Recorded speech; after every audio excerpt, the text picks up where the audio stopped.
Bismillah. Assalamu alaikum. Nahu sabahımızı жалғастырамыз. Fi'la ta'ajjub. Ta'ajjub'tың екі fi'li. Arab тілінде бір нәрседен қатты таңғалуды қаласаң, таңғалуыңды білдіргің келсе, екі форманы қолдануға болады. Ма аф'ала формасы және аф'ил биш формасы. Ма деген үнемі әрдайым тұрады. Аф'ала деген орнына кез келген фиғылды қоямыз. Ху деген жерге одан таңғалуын келіп тұрған затты қоясың. Мутаажжаб бихті қоясың. Мысалы, ма ахсана аннила. Хуа деген дәшін жақшаға жазып қойдым. Бұл жоқ негізі. Хуа деген жоқ. Тұра берсін. Ма ахсана аннила. Мағынасы нил. Неткен әдемі. Таңғалып атсың. Нил неткен әдемі деп.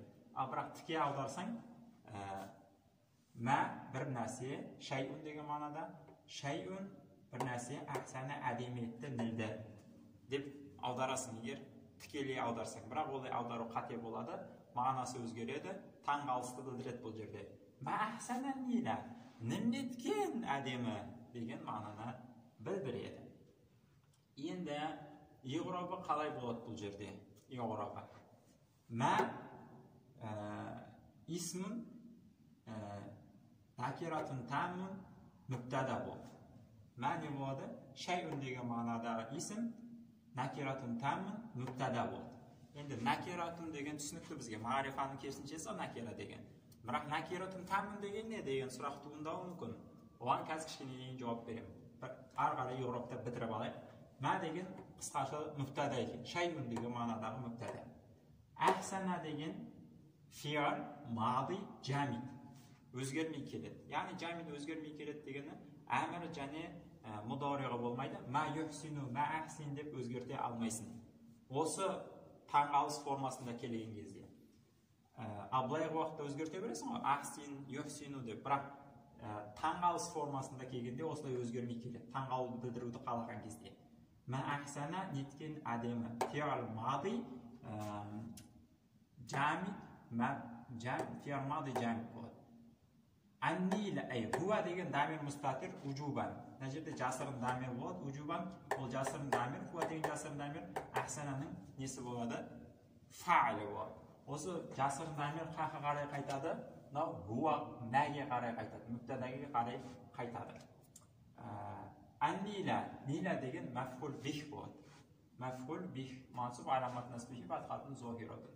Енді мынау сөйлем бар ғой, фиал жүмләтун фиалия бар ғой, ахсана хуа деген. Осы жүмләтун фиалия фиғыл сөйлемі не болады? Дұрыс хабар болады. Өйткені мына мүбтада ғой, мына сөйлем хабар фи махалли роф болады екен. Енді сөздің басында не деп айттым мен? Мә деген накиратун тамматун деп айттым. Накиратун тамматун деген екенін түсіндіремін деп айттым. Соны түсіндіре кетейін. Мә деген сөздер өзі екіге бөлінеді. Мағрифа сөздер және накира сөздер. Накира болған кезде ол екіге бөлінеді. Накиратун нақисатун, накиратун тамматун деп бөлінеді. Үшке бөлінеді сонда. Мағрифа, накиратун нақисатун, кеміс накиралар, накиратун тамматун, толық накиралар. Мағрифа болатын кездері қандай? Мә қай кезден мағрифа болады? Егерде әлләзи мағынасындағы исім маусуля болып келсе, мысалы, ифхал мә тараху хайран, жақсы деп көрген, жақсы деп ойлаған нәрсеңді істе дегенде, мәнің мағынасы не? Әлләзи мағынасында, ифхал әлләзи тараху хайран. Осы әлләзи мағынасында келетін мәлілер бар ғой, исім маусуля. Сол кезде ол мағрифа болады біріншіден. Екіншіден исім бұл әлләзи мағынасына келген кезде әртүрлі Еуроптаға берді. Мына жерде мысалы мафғул бих болып тұр. Келесі мәнің мағрифа болып келетін нәрсесі исім истифхам болған кезде мағрифа болады. Мысалы мәл иману, иман деген не дегенде? Мысалы мына жерде хабар мұқаддам болып тұр, иман деген мұқтадан мұаххар болып тұр.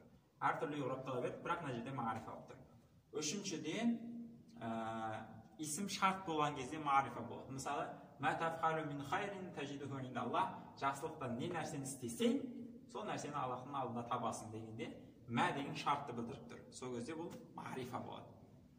Төртіншіден кішкене қиын, көп кездеспейді. Мысалы, Ni'im деген сөз бар. Ni'im деген сөзге жалғасып келген кезде мағрифа болады. Мысалы, ин тубду садақати Құранда келген бұл.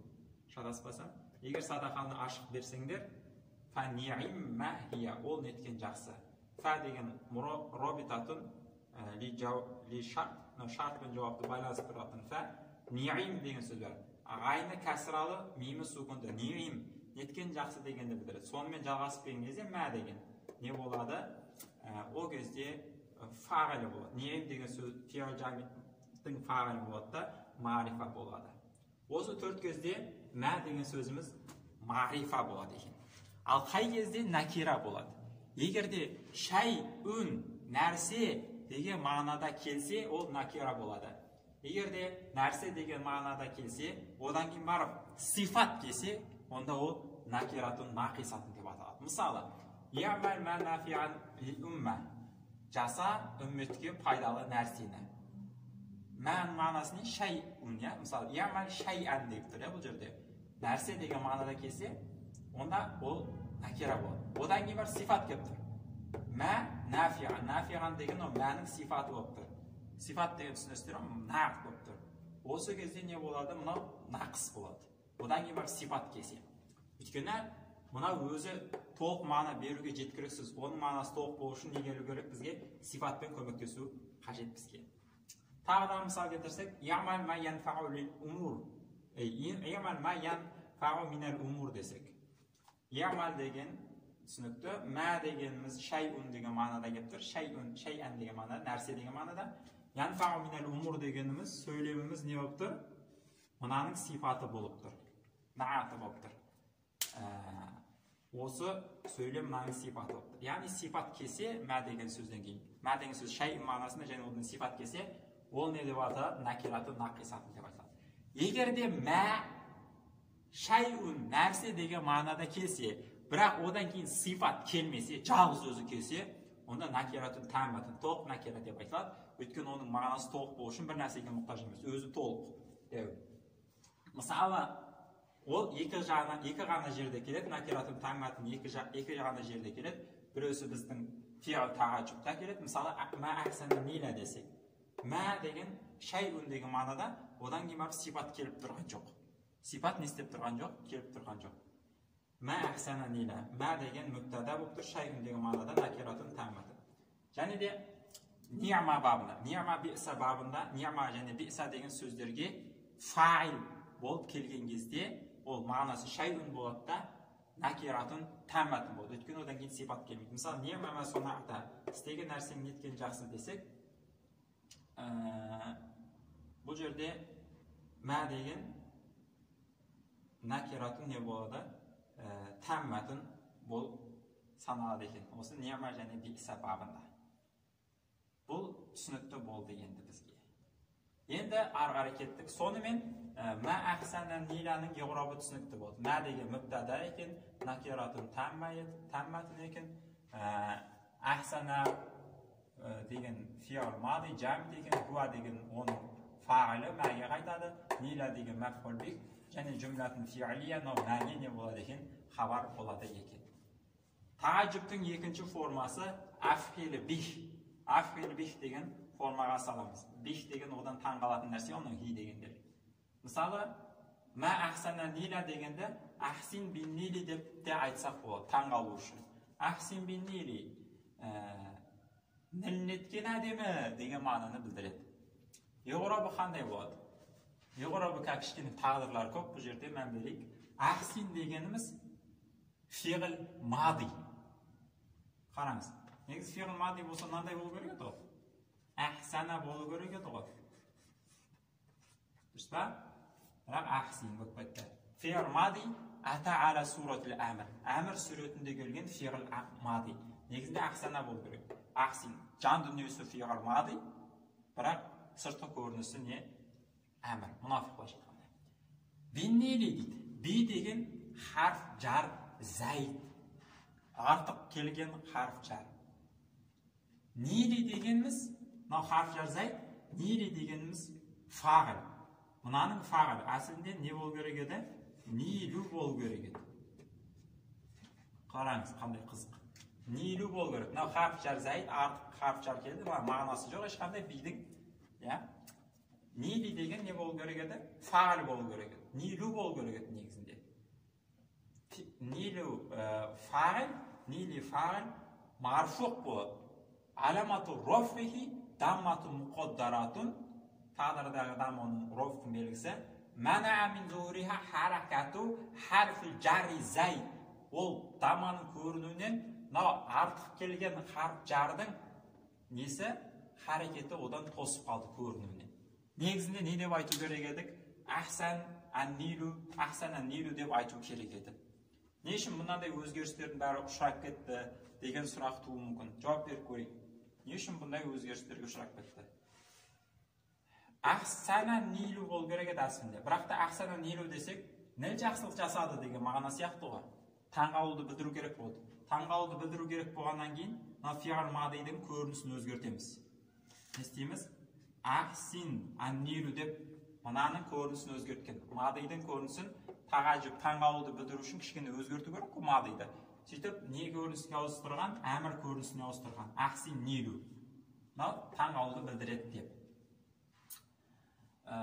Сосын барып, мынандай проблема шыққан. Мутағадди фиғл болып тұр ғой. Мутағадди ахсин нилу деген кезде, әмірден кейін не келмейді бізде айтпақшы. Әмір фиғл болып тұр ғой. Әмірден кейін фағыл былай көрініп келмеу керек қой бізде. Әмірдің фағылы жасырын болады, мысалы. Ахсин анта деген сияқты, дұрыс па? Анта деген жасырын болу керек еді. Сол үшін мынау фағыл келгені, ахсин нилу деген фағыл келгені фиғл әмірден кейін бізге тілге тұрпайы болды кішкене, тілге жат көрініс болды. Осындай жаман тілге тұрпайы жат нәрсенен арылу үшін не істедік біз? Би деген харф жарды бердік. Тілге кішкене ыңғайлы болу үшін, тілге жатық болу үшін, тілге қайшы келмеу үшін тілдің заңдылықтарына. Артық харф жар биді бердік. Ешқандай мағынасы жоқ. Не үшін бердік? Ли тәсини лафси. Дыбыста әсемдеу үшін биді бердік. Осылайша мына жерде тағдырлар пайда болып кеткен. Жақсы. Кітапта басқа мысал берген, кітаптағы мысалды түсіндіріп кетейін. Кітапта азиб бимаихи деп мысал берген. Мағынасы не? Азиб бимаихи. Оның суы, нілдің суы деген сөз, неткен тәтті деген сөз. Еғырабы турасындай, азиб деген фиғл мади, ата ала суратил әмір. Әмір суретінде келген. Би деген харф жар зайд, мәи дегеніміз азибтің фаалы марфуқ аламаты рофихи дамматы муқаддаратun, тағдырдегі даманың роф белгісі. Мәнаа мин зухуриха харакату харфи жари зайд. Харф жар зайдтың харекетін естеп қалды, ол даманың көрінуін тиіп қалды. Хи деген мудоф илейхи. Жақсы. Енді мә афхала және афхали бих бабында тағжib жасау үшін бізде 8 шарт бар. Сол 8 шартпен тоқталып өтейік. Бірінші шарты фиғл болу керек. Мысалы, мә ахсана зайдан, зайд неткен жақсы дегенде, ахсана деген фиғл хасуна деген. Исім болмау керек. Мысалы, қирдын деген сияқты. Бетіп айта алмайсың. Мә ақрода зайдан, зайд неткен маймыл деп айта алмайсың. Қирд деген сияқты исім болмау керек, фиғл болу керек. Екінші шарты не болмау керек? Мутасор жамит болмау керек, мутасориф болу керек. Жамит, мутасориф деп бөлінеді, дұрыс. Мутасориф болу керек. Мысалы, азим бе абтали, батырлар неткен ұлы дедік мысалы. Азим деген мутасориф фиғл. Мутасориф фиғл дегеніміз мадиы, мудориғы, әмірі бар фиғлды айтамыз. Мысалы, азимнің мади мудориғы әмірі бар. Азума яъзуму, урзум деген сияқты. Мади мудориға әмірі бар. Мысалы, кәда деген фиғлдың несі жоқ? Мадиы бар, бірақ мудориғы бірақ әмір жоқ. Кәда якаду дейміз. Асаның тек қана мадиы бар. Лайсаның тек қана мадиы бар. Хаб таалам деген тек қана әмірлер бар. Бариханың тек қана несі бар? Мадиы мен мудоры бар. Бариха ябраху. Яғни бұл фиғлдар қандай фиғлдар? Жамит фиғлдар. Жамит фиғлдардан не істемейміз? Біз фиғыл тағажжүбтерді мына бапқа сала алмайды екенбіз. Келесі шарты тафаут болу керек. Тафаут болу керек. Мысалы, мә ашжа'a жүнудана, біздің әскеріміз неткен батыр, мә асрa'ал фахду қабылан неткен жылдам деген кезде шажа'a сари'a деген фиғылдерде не болады? Шажу'a сари'a деген фиғылдерде тафаут бар. Тафаут дегеніміз салыстыру. Мысалы, біреу ашжа'a десек, біреу батыр, біреу батырырақ, біреу кішкене сәл батыр деген сияқты салыстыра аласың. Мысалы, саруған десең, зайдын асрау минал фарид деген сияқты. Зайд фаридке қарағанда сезірек салыстыру мүмкіншілігі бар фиғылдарды айтады. Тафаутулды бар фиғылдар. Ал мысалы, мәта деген фиғылды алсақ, бұдан жасалмайды. Себебі бұда тафатул жоқ. Мысалы, мәта десек, мынау өлерек деп айта аласың ба? Мынау қатты өліп жатыр, мынау сәл өліп жатыр деп айта аласың ба? Айта алмайсың. Бүкіл өліктер бірдей. Яғни бұл жерде тафаут жоқ. Бұл жерден де жасалмайды екен. Келесі шарты сүләси фиғыл болу керек. Мысалы, мә әжемәлі сидыққа шындық неткен жақсы деген, жамула деген не болады? Сүләси фиғыл, 3 әріптен тұратын. Әзза деген сияқты 4 әріпті фиғылдан жасалмайды. Келесі тәм фиғыл болу керек, нақыс болмау керек. Мысалы, мә анзафал байту, үй неткен таза десек, назуфа деген фиғылымыз бізде не? Тәм болып тұр. Ал нақыс фиғылдан жасалмайды. Мысалы, назуфа байту дегенде, назуфа деген фиғылымыз тәм фиғыл, ал сора байту назифан дегенде байт үйіміз таза болды, тазаға айналды дегенде сора деген нақыс фиғыл. Нақыс фиғыл деген не? Осы жерде түсіндіріп жіберейін. Тәм фиғыл дегенде, нақыс фиғыл дегенде. Тәм фиғыл дегеніміз, егер фиғыл келсе, фиғылдан кейін марфуғы келсе, мысалы фағыл. Фиғыл келді, фағыл келді.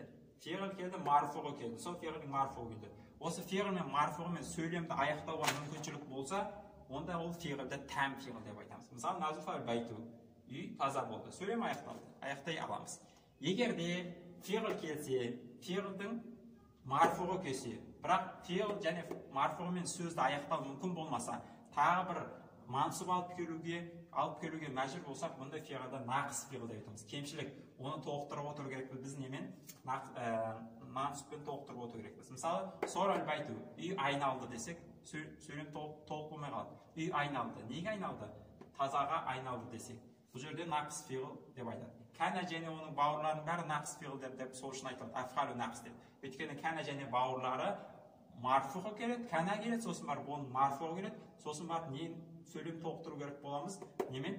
Хабармен, насымен толықтыру керекпіз. Яғни нақыс фиғылдерде не істелмейді? Фиғыл тағажжүб жасалмайды. Келесі мүсбат болу керек, болымды болу керек. Мысалы, мә атхаран мұъмина. Мұъмин адам еткен таза десе, енді мәнфи болмау керек деген сөз. Мысалы, ләм ядхар немесе лә юбәли, мән бермейді, таза болмайды деген сияқты мәнфи болымсыз түрмеде болмау керек, болымды түрде болу керек. Келесі шарты мәбнин лі мәлім болу керек. Мәлім болу керек. Мәчхүл бола алмайды. Мысалы, латифа алтиф билә атфал, балалар неткен сүйкімді деген кезде, лутифа, ғулиба деген сияқты мәшғүл фиғылдардан жасай алмаймыз. Тек қана мәлім фиғылдардан жасайды екенбіз. Келесі шарты әллә я'тия минху васлу аля уазни афхал деп айтылады. Афхал уазнде сипаты кему керек. Ол не деген сөз? Мысал келтірейік. Мысалы, мә афдола масжида деп айта аламыз. Афдола деп мешіт неткен абзал деп. Өйткені афдола деген сөзден, фадула деген сөзден афхал уазнде васып келмеген. Бұл не деген сөз? Бұл мынандай сөз. Фиғылдар екі түрлі болады. Мысалы, бір фиғылдар бар, мысалы, дораба деген фиғыл бар. Дораба деген фиғыл бар. Афхала уазне салсаң не шығады? Исім тафтил шығады, Афхала уазне салсаң, исім тафтил шығады. Мысалы, адроба десек, не шығады? Исім тафтил шығады. Адробу. Адробу десең, исім тафтил. Өте ұрғыш деген сөз, қатты ұрғыш деген. Ал бір фиғылдар бар, мысалы, ходиро деген фиғыл алайық. Ходиро деген фиғыл бар. егер афғала уәзіне салсаң, исім тафтил шықпайды, сифат мүшәббаха шығады. Мысалы, хадираны афғала уәзіне салсаң, ақдору десек, мағынасы не? Өте жасыл деген сөз ба? Ақдору деген? Жоқ, өте жасыл емес, просто жасыл деген сөз. Сифат мүшәббаха. Әшейін жасыл десең сифат мүшәббаха, өте жасыл деп айта алмайсың. Яғни фиғылдар осында екі түрлі болады. Бір фиғылдардан исім тафтил жасалады, ал бір фиғылдардан афғал уәзінде сифат мүшәббаха жасалады. Енді исім тафтил, афғал уәзінде исім тафтил жасалатын фиғылдардан фиғыл тағаджүб жасай аламыз. Афғала уәзіне сала аламыз. Ал афғала уәзінде исім тафтил емес, сифат мүшәббаха жасалатын фиғылдардан не жасай алмаймыз?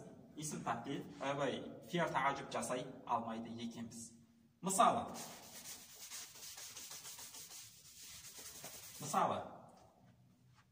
ахмару деген исім тафтил ма, сифат мүшәббаха ма? Сифат мүшәббаха. Өте қызыл деген сөз емес, қызыл деген сөз. Ақдору деген исім тафтил ма, сифат мүшәббаха ма? Сифат мүшәббаха. Өйткені, мысалы, хаммару деген фиғылдан ахмару деген сифат мүшәббаха жасалды. Хадира деген фиғылдан ақдору деген сифат мүшәббаха жасалды, жасыл деген сөз. Мысалы, арижа деген фиғылдан аражу деген исім тафтил жасалды. Арижа ақсаңдады, аражу деген өте ақсақ деген сөз емес, просто ақсақ деген сөз. Исім тафтил емес, сифат мүшәббаха жасалды. Сондықтан да хаммара, хадира, арижа деген фиғылдерден не жасай алмаймыз? Ма ахсана, ахсин бих деген бапқа оларды салып тағаджүб жасай алмайды екенбіз. Енді сұрақ туындайды. Исім афғалу деген бап бар бізде, афғалу деген бап бар. Афғалу деген бап бар. Кейде афғалу деген бап сифат мүшәббаха болады, кейде не болады? Исім тафтил болады. Қалай ажыратамыз? Бір сөз афғалу бабында тұрса, ол сифат мүшәббаха ма, әлде исім тафтил ма, қалай ажыратамыз? Мысалы, ахмару деген сөз сифат мүшәббаха ма, исім тафтил ма, қалай ажыратамыз дегенде екі тәсіл бар. Бірінші мағынасына қараймыз. Мағынасында өте деген мағына болса, исім тафтил болады. Ахмару деген өте қызыл деген сөз емес қой, просто қызыл деген сөз, иә? Демек ол сифат мүшәббаха. Екінші, әйел тегіне қараймыз. Исім тафтилде әйел тегі ажырату үшін әйел тегіне қараймыз. Егер исім тафтил болса, әйел тегі фу'ла уәзінде тұрады, дұрыс па? Фу'ла уәзінде тұрады. Ал егер де сифат мүшәббаха болса, исім тафтилі фa'ла уәзінде тұрады. Фa'ла уәзінде тұрады. Мысалы, адрабу деген сөз исім тафтил. Өйткені әйел тегі дұрба деген уәзінде тұрады, фу'ла уәзінде. Ал ахмару деген бұл сифат мүшәббаха, себебі оның исім тафтил, өйткені оның әйел тегі хамрау, фa'ла уәзінде тұрады. Ақдору десек, әйел тегі хадрау, аражу десек, әйел тегі аржау. Осылайша біз ажырата алады екенбіз. Сонымен қорытындыласақ, ма афғала және афғал бих уәзінде тағаджүб, фиғыл тағаджүб жасалмайды.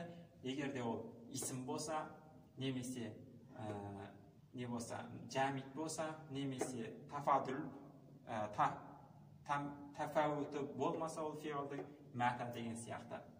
Немесе сүләси болса, аазза деген сияқты. Немесе сүләси болмаса, аазу деген сияқты. Немесе нақс фиғыл болса, сора деген сияқты. Немесе нафи болса, ла юбалу, лам ядхар деген сияқты. Немесе мәжғүл болып қатса, ғулиба деген сияқты. Немесе афғалу уәзінде сифат мүшәббахасы болса, ахмару деген сияқты. Осы жағдайларда не істелмейді? Осы жағдайда, осы 8 жағдайда ма афғалақ және афғал бих уәзінде тағаджүб жасалмайды. Бұл бір ереже. Және де бір екінші ережені айтып өтейін. Егерде фиғыл болмай, исім болса, қирдун деген сияқты. Және де мутасариф болмаса, яғни жәмит болса, кәда, аса, лайса, хаб, та'алам, бариха сияқты мысалы. Немесе тафаут болмаса, мысалы, мәта деген сияқты. Осы 3 жағдайда тағаджүб мүлдем жасалмайды. Ешқашан істелмейді, тағаджүб жасалмайды. Осы 3 жағдайда тағаджүб жасалмайды. Ешқандай үміт жоқ. Ал егерде сүләси емес, рубаи болса, хумаси болса, мысалы, аазза деген сияқты. Немесе нақс болса, сора деген сияқты. Немесе нафи болса, ла юбали деген сияқты. немесе мәжһүр болса ғулиба деген сияқты, немесе афғал уәзінде сифат мүшәббаха келсе ахмара деген сияқты. Осы 5 жағдайда тағажжүб жасауға болады. Тағажжүб жасауға болады, бірақ басқаша тәсілмен. Мәфғал хафил бих бабына саламаймыз мына бесеуін. Бірақ та басқаша тәсілмен істеуге болады, тағажжүб жасауға болады екен. Қалайша тағажжүб жасауға болады деген кезде осылардың мастарларын аламыз. Мысалы, азаның мастарын аламыз, иғзазун деген. Немесе сораның мастарын аламыз, сойруротын. Немесе ла юбалид мастарын аламыз, нафиғо мастарын қалай аламыз? Алдына ән қоямыз, ән ла юбалия деп. Немесе мәжһүрдің мастарын аламыз, мысалы ғулибаның мастары ән юғлаба. Немесе мысалы ариджа дегеннің мастарын аламыз, мысалы ариджа деген фиғылдың мастары арожун. Сол мастарын аламыз, мастардың алдына мә әшәдда, немесе әшдид, немесе мә азама, немесе азим, немесе әкбаро, мә әкбаро деген сияқты фиғылдарды келтіреміз. Осылайша жасаймыз. Мысалы қалай? Мысалы, азаны жасап көрейік. Сүләси емес қой. Қалай жасаймыз? Мә әшәдда деп алып келеміз. Сосы бар, мұның мастарын алып келеміз. Мә әшәдда иғзазан наси лил уламаи. Мә әшәдда өте қатты таңғалып тұрмын деген мағынаны білдіреді. Иғзаза наси адамдардың иғзаз құрметтеуіне лил уламаи ғұламаларды, адамдардың ғұламаларды құрметтеуіне өте қатты таңғалып тұрмын дейді. Қалай жасадық? Мұның мастарын алып келдік, алдына мә әшәдданы қойдық. Немесе сорадан алып көрейік. Сораның мастары сойруротын. Әшдид би сойруротил мүбәззири иләл фәқри. Әшдид би таңғалып тұрмын. Би сойруроти айналғанына мүбәззари ысырақ қордың иләл фәқір кедейге. Ысырақ қойдың кедейге қарай айналып кеткеніне таңғалып тұрмын дейді. Несіне таңғаласың? Кедейге айналып кетеді ғой. Келесі ла юбали, нафиден алып көрейік. Нафиден алу үшін әнді қоямыз. Мә'азама деген сөзді алып келеміз, мастар алып келеміз. Сосын әлла юбалия, мә'азама әлла юбалия роджулу бишадаид.